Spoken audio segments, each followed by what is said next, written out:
भारत का दुश्मन नंबर 1 है हाफिज सईद। ये आतंकी संगठन लश्कर ए तैयबा का संस्थापक है।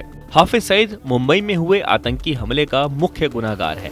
इसी ने जम्मू कश्मीर में निर्दोष हिंदुओं का खून बहाया। अब भारत को किसी भी कीमत पर हाफिज सईद का सिर चाहिए, जिंदा या मुर्दा। हाफिज सईद चाहिए। भारत के हमले से डरकर पाकिस्तान ने हाफिज सईद को अंडरग्राउंड कर रखा है, लेकिन भारत अब इजराइल की तर्ज पर हाफिज सईद को उसके बिल में ही जमींदोज करने वाला है।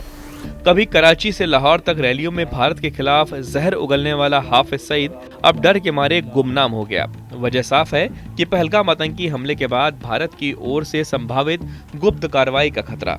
जैसे ही हाफिज को यह अंदेशा हुआ कि भारत उसके खिलाफ कोई सीक्रेट ऑपरेशन चला सकता है, वो अचानक गायब हो गया और छिपकर रहने लगा।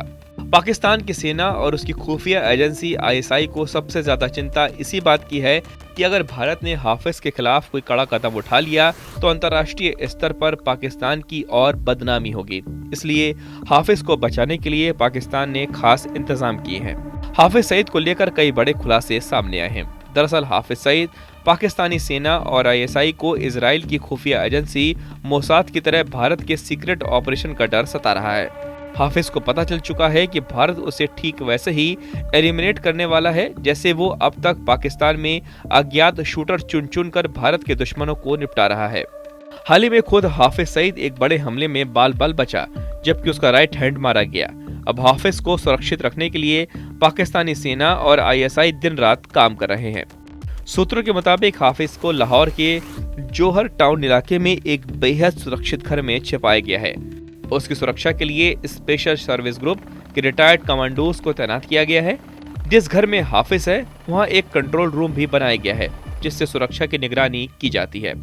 सेफ हाउस के बाहर भी पाकिस्तानी सेना के जवान तैनात हैं। उसकी सुरक्षा 4 परतों में की जा रही है ताकि कोई भी उसकी तरफ ना पहुंच सके। घर के चारों ओर ऐसे कैमरे लगाए गए हैं जो इंसानों को उनकी हरकतों और इशारों से पहचान सकते हैं। आसपास के पूरे 4 किलोमीटर इलाके में CCTV कैमरे लगाए गए हैं ताकि कोई अनजान व्यक्ति वहां तक पहुंच ना सके। साथ ही पूरा इलाका ड्रोन कैमरों से लगातार मॉनिटर किया जा रहा है।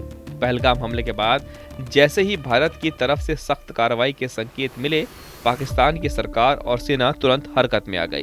हाफिज सईद अब सिर्फ एक आतंकी ही नहीं बल्कि पाकिस्तान के लिए एक बोझ बन चुका है, जिसे बचाने की कोशिश में देश की सारी सुरक्षा एजेंसियां जुटी हुई हैं।